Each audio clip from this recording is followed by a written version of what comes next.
Get started with SharePoint agents, IT governance, and control. With the growing usage of AI, people expect fast access to the most relevant information.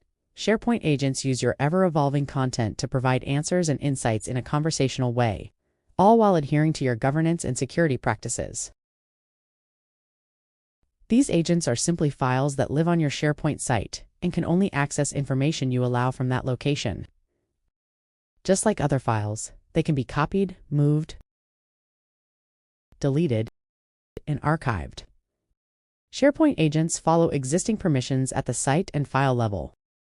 If someone in Teams needs an answer from a file they can't access, the agent gives you the freedom to decide whether to share the answer without sharing the file. With Microsoft 365 Copilot site governance capabilities, you have centralized tools that make it easy to manage how and where you roll out SharePoint agents while you address your governance needs. For example, restricted content discovery lets you limit access on a site-by-site basis.